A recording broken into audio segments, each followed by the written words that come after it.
Hello, everyone. Welcome to the podcast. We have one of our wonderful monthly contributors, Major General Paul Vallely, who is graciously joining us once again on this fine day to give us all of his insights on all things geopolitical and financial, per usual. And we are honored to have him. Again, if you are new to the channel, please do like and subscribe and share and hit the notification bell so that you don't miss a moment of the updates and others are afforded the knowledge that you're being offered. As you know, Major General McInerney has an impressive resume, to say the very least, several decades of service to the country. He was a Fox News contributor for many years and has a great Substack that he will share with us at the end that really gives us an in-depth information from a very high level that only a four-star general could offer us. Fort Knox is about to be audited, and that's imminent, and you're going to see that gold reserves are little to none. What do you think that'll do to the price of gold? And with silver being ransacked with COMEX on the markets, that's sure to follow as well. The link in the description, and call for the information. It's free. The consultation is free. The cost of not taking advantage of this has lasting consequences, folks. Please tell them John and Chris sent you. You'll be more than happy that you did. Thank you, Major General Valley, for joining us. It's always good, sir. How are you doing today? I'm fine, John. Thank you. Again, well, thank you for your service once again, sir. And my pleasure. And happy St. Patrick's Day, if that should apply to you. I don't know. It does. Vallely is Irish, so there you go. Definitely celebrating St. Patty's Day. Yes, one more thing we have in common, which is a wonderful thing. Well, lots to talk about, obviously. Major General, no shortage of subjects, of course, as you know. Pulling off from said Substack, I guess there's a number of ways we can cut this pie, but let's start with, I guess, the ongoing Russian-Ukrainian resolution. Sure. There's a lot of back and forth in that. But as you know, Major General, you coordinated several meetings with President Trump and Putin in the past that we discussed in our first podcast. So you have an intimate insight to that. I guess the two-part question I would start with, Major General, is this peace deal already sort of established and it's for optics? And if not, what's standing in the way of it getting done? Well, there's a number of things that have to occur, John, for it to get done.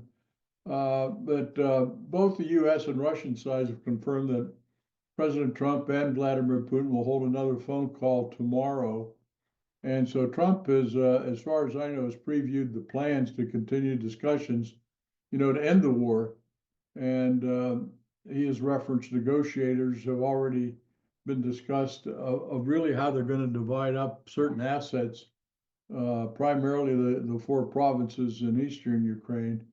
And I think everyone, except these damn Europeans and Zelensky, want to keep pushing this war on. But I think Zelensky and his supporters have finally realized maybe we just got to end this killing. And I think that's with a special envoy, Steve Witkoff. He's the one that met Putin in Moscow last week, and he said repeatedly that the Russian president accepts the philosophy of Trump's ceasefire. And the Kremlin still has repeatedly said it will not accept anything that's a short-term solution. And they don't want peacemakers in there. That's why an opportunity zone in those four provinces that can put companies in there that can dig out those rare minerals if they're there. Plus, they can start with development companies, international development companies, to rebuild those cities and towns in Ukraine and the Federation four provinces that exist now in the East. And as you know, Major General, you know more than anyone, all wars previously have been banker wars, and we'll touch on the financial side a little bit later in the podcast per usual, but I agree with you that they need to engender making peace profitable and prosperous. And I'm believing that's what is in transit now happening. Yeah. Excuse me, switching gears, or I should say enhancing the discussion. There's a way that you can shed a lot of light, I think, to give people peace right now, Major General Valley, with respect to this has been as you know, from a informational standpoint, a very hard and protracted battle, right? Yeah. And as such, it has made people very weary and tiresome, which is understandable. It's broken down their will and their resolve to keep going, and it's made it very challenging. One of the areas that I think you can shed a lot of hope and resonance and light for people is in the aspect of the arrests by the FBI of the individuals guilty of treason and false charges against President Trump, not to mention the unwinding of a lot of the notorious three-letter cabal agencies. So with that in mind, what can you share in terms of the arrests that are coming down the pike and giving people some assurance that they are going to see justice coming to light? Well, I think you're going to see justice. Dan Bongino just came in as the deputy director of the FBI today. This is his first day on the job, and he'll be supporting Kash Patel. And as far as I know, and I don't know the list, I don't by names. I mean, I certainly could put out a number of names like Adam Schiff and, and others that have lied and created this Russian hoax. And certainly they should be held responsible for the lies and what they did to dismantle or try to dismantle that Trump first 4 years. And there's a list of them. I mean, they had 55 who signed off on that Russian dossier, hoax dossier that the FBI, they did, or I'm not sure who, but they took away their security clearances. And they've also taken security clearances away with two law firms in Washington who supported those lies, basically treason, as far as I'm concerned. You've got Clapper out there, who's is probably as guilty as anybody, and the others that were involved there at the CIA and so-called.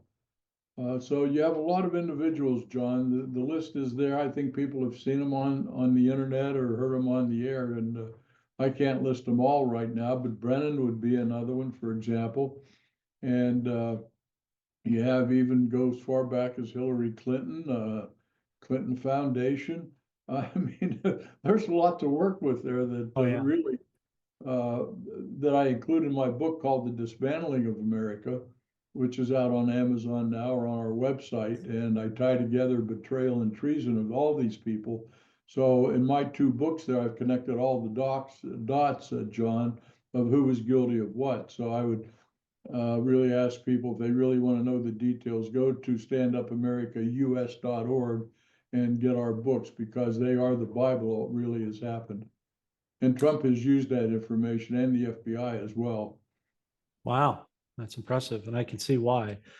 Yeah, no, I also believe that all this stuff is timed for a very strategic orchestral effect in terms of the arrests and seizures of assets and It takes time. It takes time. It takes time to process anything judicially. That's the situation, and you want to be sure too.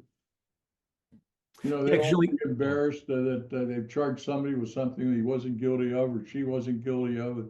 So it's a very precise thing now, much unlike what FBI under Biden and Obama, where they didn't really care. They just wanted to throw charges out there and hope that they stuck. And of course, you've got these judges that have been bought off basically by Soros and others, and Trump is still fighting that, like they're trying to preclude these illegal criminals from being deported back to their own country. Judge trying to call back an airplane earlier over the weekend, and that plane was gone into El Salvador with 243 Venezuelan gang members. Not sure what the El Salvadorians are going to do with them, but they offered to accept them. Well, as you know, Major General, the Nayib Bukele is running a pretty tight ship over there in El Salvador with their prisons, and especially with respect to the MS-13 gang. So they've got a pretty good stronghold on them. So I figure he probably has some organizational plan to deal with them, to your point. And we're going to get into the cartels because you brought that up in a moment. Yeah. So one of the other things I wanted to talk to you about in regards to this is, and you're right, the swamp is deep and wide. It takes a while to clean it out. And then there's the matter of the judicial system that's been corrupt that needs to be dealt with. I mean, if you don't correct that, it really can't take, the legs and the hold that it needs to. So you're right that it takes time more than people would like, but there's a lot that people don't see either, the way that in the respect that you do. So. Correct. Yeah. But there's a reason for that they're not seeing it now. You put something out there to the public, and these left-wing media people, they distort everything, and then people get confused. because you have a percentage, John, of the population that doesn't watch the news. They're busy working. They're not during the day watching Fox or any of the other channels. And that goes for all the lower middle class wage earners and workers. They're busy. And that's why we try to do it. I mean, like even through your program, to be able to broadcast to a certain element within the society that can pass on to their neighbors. I mean, I'm doing it all the time. I have to pass information on to my neighbors on things that I know that they don't know.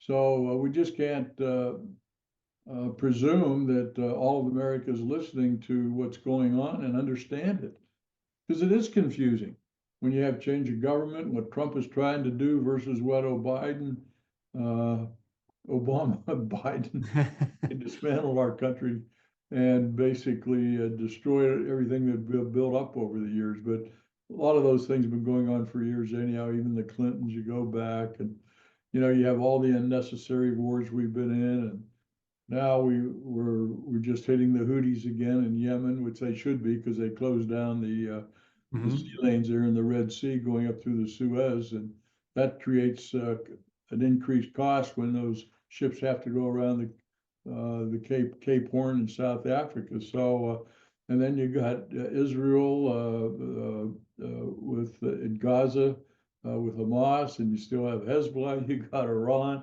You got Ukraine, Russia.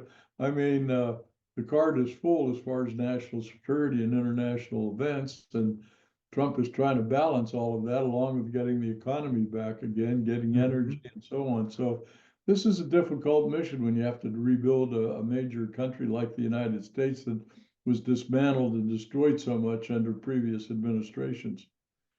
Oh, you're 100% right. And just going back to what you said a moment ago before we continue, let's stay on the path with the attacks of the Houthis and also in Iraq with the ISIS caliphate contingency that was left. We'll get to that in a second. But to your point, Major General, it's almost like duality.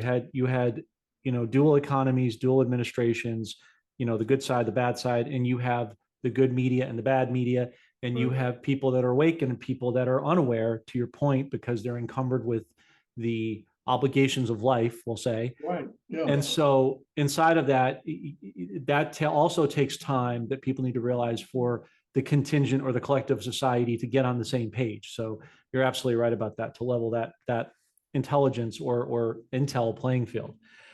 So let's talk about that, Major General, because I know that was one of the topics that you were very interested in discussing, and I myself as well. Friday night, I received information with our team that President Trump took out some of the ISIS caliphate remainders, a pretty decisive and aggressive attack against them, and then listed the names on Saturday. It's been widely thought within sort of the sphere of this side, if you will, Major General, that part of that was to sort of separate the Iranian contingency of the big brother off their little brother in Iraq for the purposes of freeing up that country so that their financial prosperity can begin. You also, on top of all the right things you mentioned, Major General, are also dealing, we're in the middle of Ramadan over there, which has a significance, right? We just finished Purim over last week and all of that. And so then you couple that with the Houthis and all that, which was another contingency that had to be dealt with for the Middle East to get ultimately peace and resolution. So a lot of the public is looking at this going, oh no, he's going to create World War III and this and that, and it's going to be, this fear mongering that the media does. But Major General, and I know you'll articulate this in a second, that in actuality, what he's doing is going to ultimately create peace in that region. Can you touch on that for a minute? Well, he's got a challenge there in the Middle East, that's for sure. But the other thing we should mention, John, is the massive killings and massacres going on within Syria by Julani, who is Islamist. He's now declared an Islamic government in Syria. He's been killing the Alawites, the Shia, as well as Christians over there. So we anticipated it would be good if Bashir left and put in a government that would represent all the people. But now they've let Julani get in there, and he's a total control, a total Islamist in the murders and the assassinations and killing young people again. And I talked to several of my counterparts in Paris who are Syrians, General Schloss and his staff.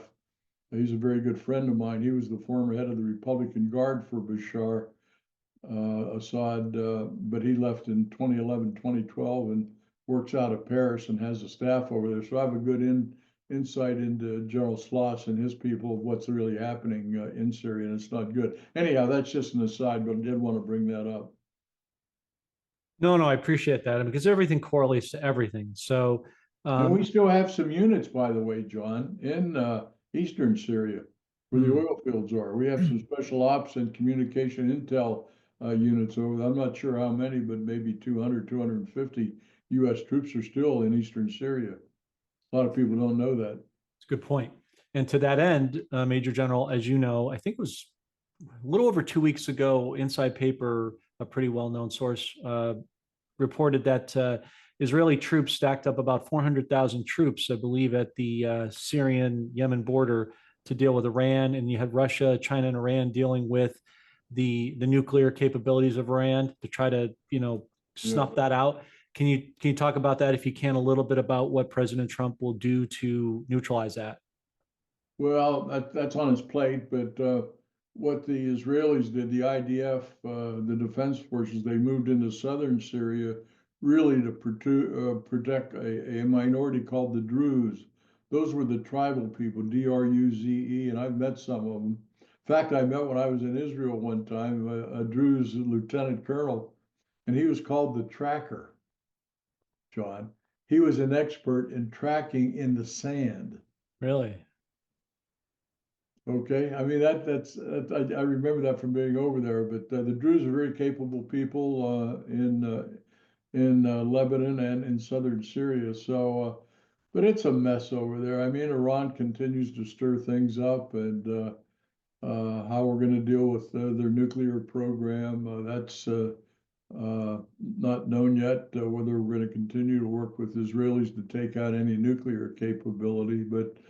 And then you got Turkey is creating a mess over there with the Kurds and some of the factions that are there, and they're probably most supportive of Giuliani, who heads up Syria now too. So, but we can't be involved in all of these things. We got to focus on building our country. One of the recommendations. Let me just aside here, John. Please. What Sure. I'd like Trump to do is to pick out 5 of our worst cities now as far as crime, deterioration of the cities, their living conditions, maybe Baltimore and parts of Washington, D.C., and get some contractors in there to start rebuilding our inner cities again and the roads and putting stores in and some businesses and some opportunities for the younger people in these cities that are just continuing to follow a road of criminality and so on. But let's focus a little on our interior now. We've been Mm, looking out. Remember, we just talked about all the exterior things, yeah. including we'll talk about the cartels if you want, but we Yeah. need to start looking at rebuilding America inside. And I know that's on Trump's agenda, but I'd like to see him initiate that. Agreed. And we are going to move to the cartels, to your point, Major General. Prior to doing that, I did want to ask you one thing I was curious about in preparation for this podcast would be, so he's dealing with, as we touched on the beginning of this podcast, the Russia-Ukraine resolution, right? But then you also have, which we touched on, also the Middle East. Right. You have Israel, which is being saved for last, and we kind of touched on the troops and so forth. I guess the question, Major General, in your experience and in your estimation, kind of assessing all this, is he going to make multiple peace deals at once, or do you think he'll do it sectionally, piece by piece? Well, a number of them are going on continually at the same time, as you can appreciate. And Wyckoff, he has as his major negotiator now, but you also have Rubio at Secretary of State working on that. You have the head of national security. So there's a number of his team working on Russia, working on the Gaza, Hamas, Israeli situation. Then you've got the other desk people at State Department and CIA working on Iran. You've got the Defense Department now being focused on not only taking out the Houthi capability in the Red Sea, but now we have special forces inside Mexico working with the Mexican Marines. We understand the cartels have spread out because they know they're a target now. And hopefully we'll have a special ops operation, air operation will take out the fentanyl factories and also destroy all the nested compounds of the cartels in the Sinaloa area. Well, that's a perfect segue, Major General, to what you were talking about with the cartels. We know in President Trump's first term, he dealt heavily, as you remember, with MS-13 and dealing with that contingency and getting them out. What would be the biggest cartels that you're focused on, or that you think he should be focused on beyond what you said with the Sinaloa, going forward here over the next, we'll say 3 to 6 months, conservatively? Well, they're in that Sinaloa 5 province area down there, only several hours south of our Texas border, for example. Mhm.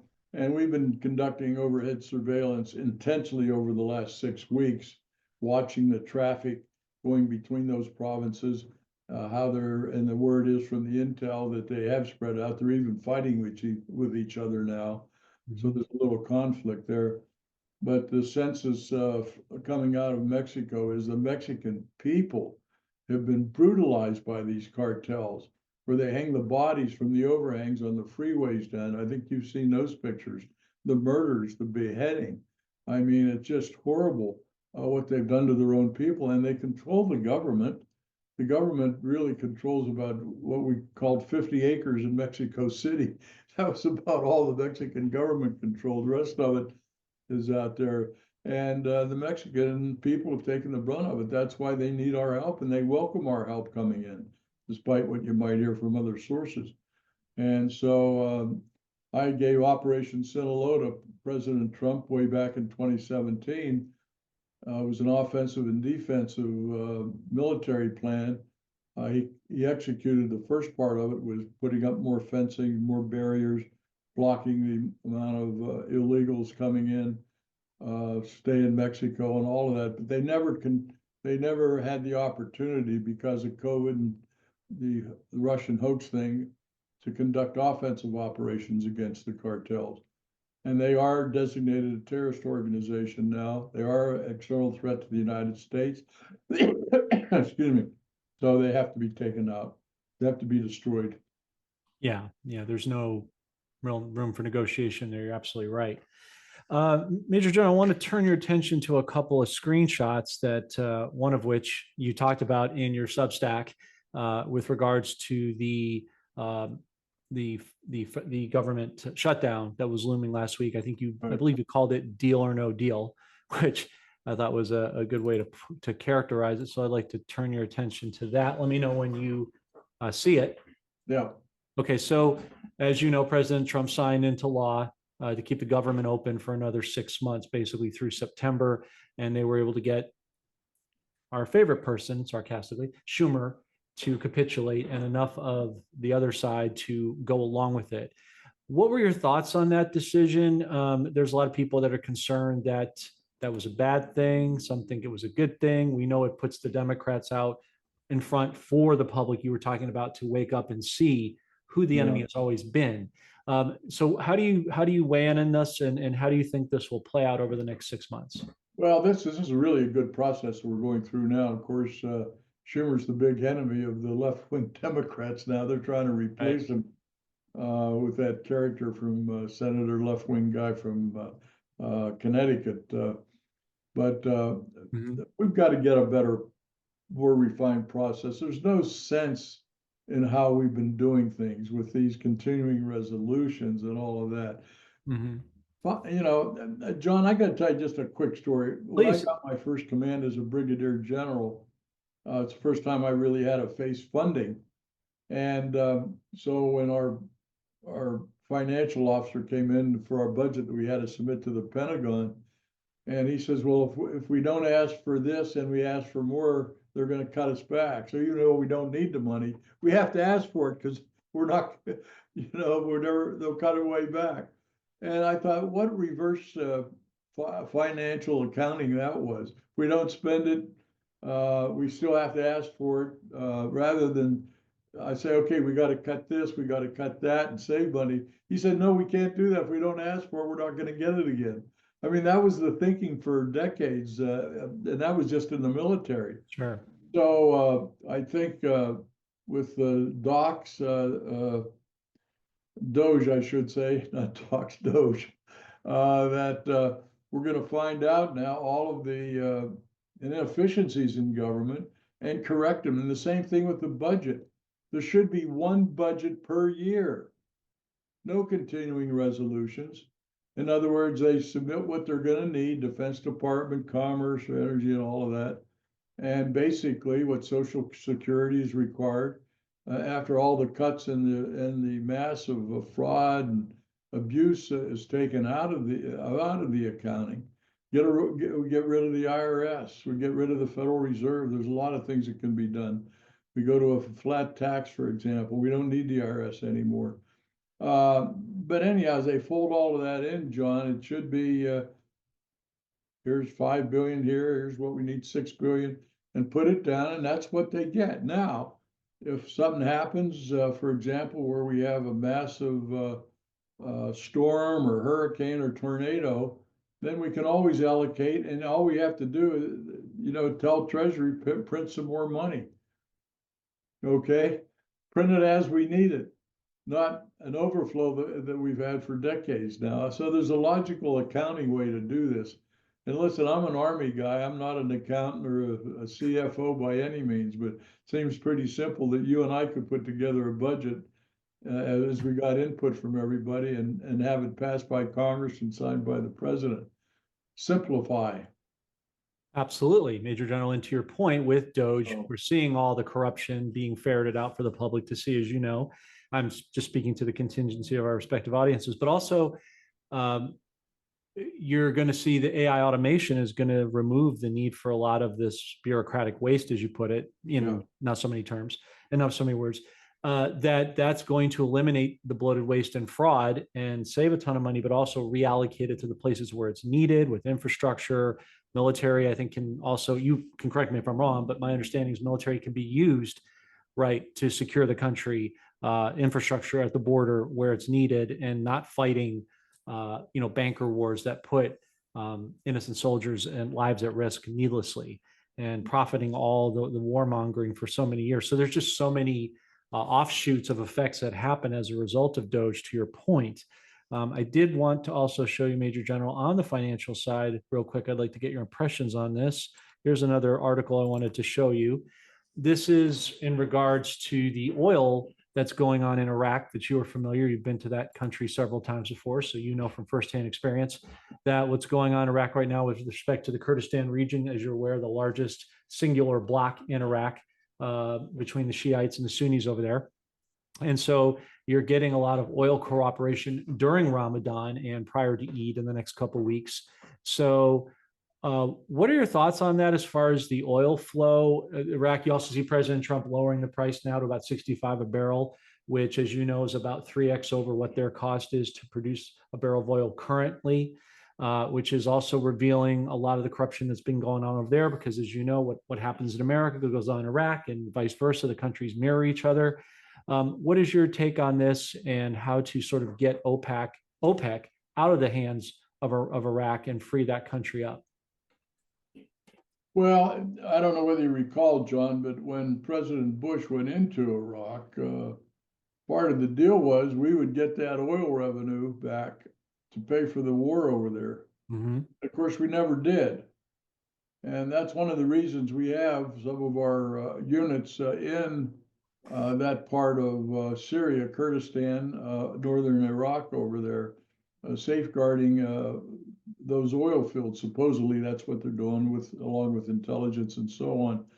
But I'm not an expert in that, John, so I probably can't tell you too much that would be encouraging, other than the fact that we have Iran, for example, right next door, still continuing to get a massive amount of revenues from the Chinese over there. So I don't know. That's hopefully our oil experts now in government under Trump can come up with maybe a new way that we do oil revenues in the world and share and have it priced right for all the people that drive their cars and motorcycles and whatever. So, but anyway, I'm not sure I can add anything that would be, Well, encouraging, as far as what's gonna happen in the future. I just can't, I don't have the information on that. That's fine. That's fine. No problem, Major General. I just wanted to at least Yeah, explore that option or that space with you. What I find encouraging, if it's okay with you, Major General, would be that uh, what President Trump, I think, is working on doing as he, because like, we're doing parallel economies, right? So as he phases out the Fed dollar and brings in the gold backed dollar, which we've discussed before, and makes gold the standard again, because we have plenty of gold, as does the whole of the world, uh, he's going to have to counter hyperinflation. And one of the ways we think he's going to do that is by lowering the energy costs through oil. That right. lowers at the pump, which lowers diesel, which in turn lowers the cost at gas stations, because as you know, they just pass it on to the gas station. It just doesn't go away. So as you lower the cost of energy, you lower the cost of goods to compensate for a dying old economy to make room for the new one that the golden age we're walking into. I think that's, Plus, you're producing and selling more oil now, yes, natural gas and so on, right. which is Yeah. revenues back in the United States that we didn't have coming in before, Mhm. because Biden had cut off the oil drilling and revenue producing energy. No, it's a good point. As he says, drill, baby, drill. So you're right. You're getting an influx of energy in-house in America Yeah. with less foreign dependence. And then also you're having the cost drive down. So that's great. You're right. It's a 1-2 punch for sure. Last question for today, Major General, respect your time. We haven't talked about it in a while, and it's been sort of sort of the elephant in the room, or this sort of looming under the radar topic, if you will. And we discussed it on our first podcast with respect to BRICS. You have some experience with that. You had some people in the room last year at that BRICS summit that you discussed. Right. And there's more and more countries joining on to BRICS as they're untentacling from the dollar.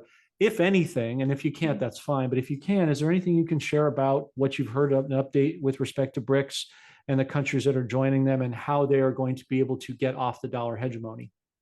Well, BRICS is just an alternative global financial system now, headed and pushed mostly by Brazil, Russia, and China, for example, even South Africa. And I don't know how many countries are in BRICS now, maybe over 100.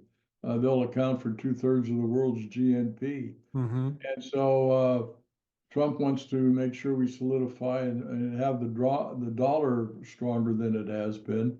And I think with the moves they're going to make uh, with solidifying and strengthening the dollar, I guess the dollar will be in competition. I understand BRICS doesn't want to kill the dollar. That's not their intention, but they certainly want to have a viable international currency. And whether they're going to go with a new currency in BRICS, I don't know, or they'll fall back on the dollar. I think that's all to be played out, John. Good point. Yeah, because last October, I believe when we first talked about this, they had developed the unit currency to be its own thing. But as you said, it allows them to operate autonomously from the dollar without necessarily impacting. And then there's the question of inside of that, which dollar are we talking about? The Federal Reserve or the new U.S. Treasury note asset-backed gold dollar, right? So this way they can compete and trade in commerce without adversely affecting us here home side, And you have the digital currency now, so we're going to see how right. that plays out, the Bitcoins and